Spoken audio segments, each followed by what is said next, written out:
A little solo sprayer here, which a conventional farmer would have this filled with, you know, all kinds of scary stuff. This is filled with valerian tea. But when you got to do a gallon of something, this is the kind of sprayer you're going to use. Just going to pump it up.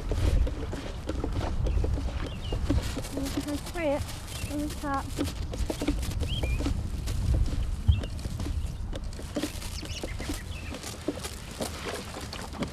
Some people will dig a hole in the top and put their valerian liquid, that little cup of valerian, they'll put it in the top instead of along the side, but I put it all the way around.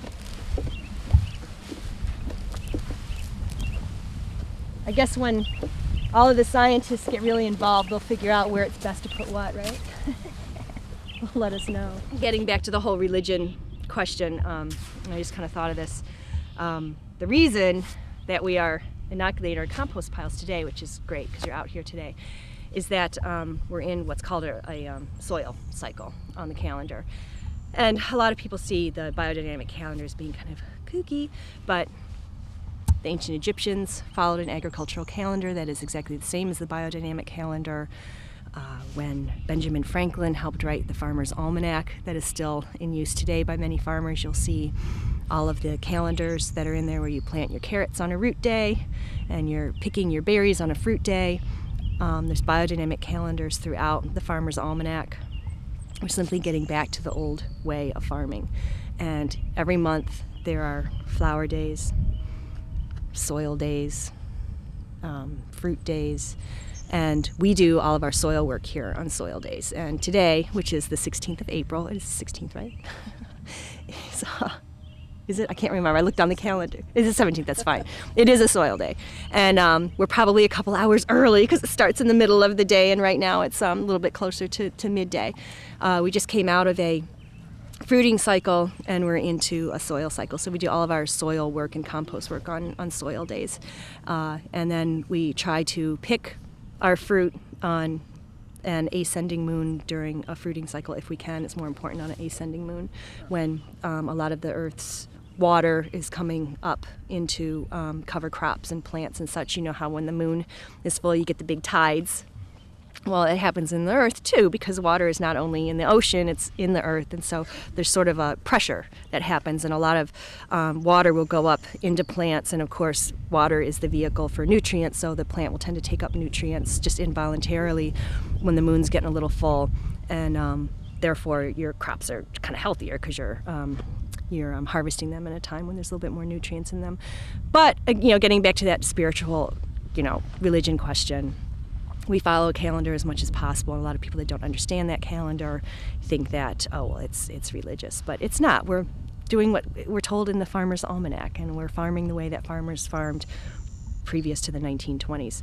Biodynamics does not make you follow a calendar. I mean, you got to do what you got to do on your farm, and like I said, you have to do what you do, and you have to do it well. So if I needed to inoculate this compost pile on a day that's not a soil day, by all means, that's what we're going to do. If something happens and I can't do a soil drench on a soil day, but I need to get my vineyard inoculated, then of course I'm going to go ahead and put the compost down at a time that's not a soil day. But you can pretty much figure out how to make it work.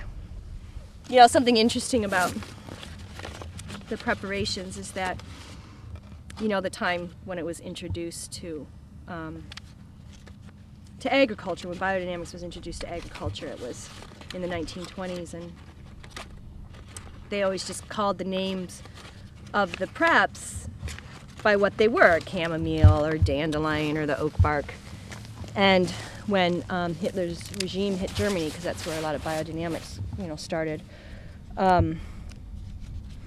he outlawed the use of the biodynamic preparations because, getting back to your friend's question, it's religious, supposedly, because he used sort of that religious language for lack of any type of other language to use. And so it was outlawed in Germany, so they couldn't talk about the dandelion prep and the oak bark prep and all that. So they gave them numbers. So a lot of people still talk about the prep in regards to what number prep it is.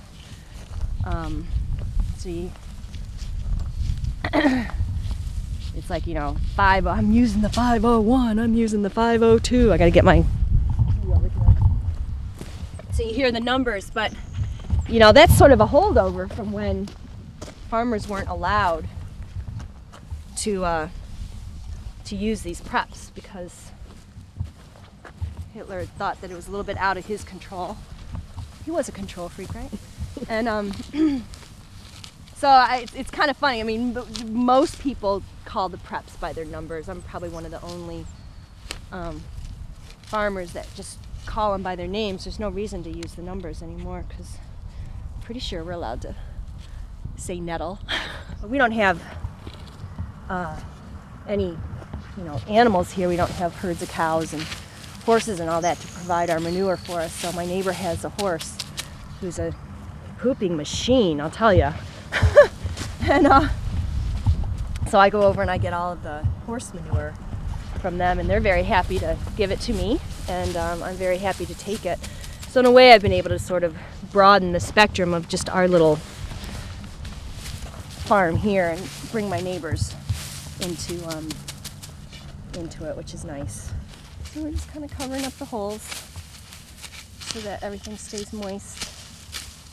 And again, moistness is really important in your compost pile, because, you know, it's all the beneficial microorganisms that we're trying to keep alive. So if it gets dried out, they either go to sleep or they die, one or the other, depending on the conditions of the pile. Spring is a great time, really, for farming. It's, you know, it's when the soil really starts to wake up. At about, when your soil temperature is at about 40 degrees is when the microorganisms start waking back up. They, you know, they kind of sort of go into hibernation at 40 degrees or lower.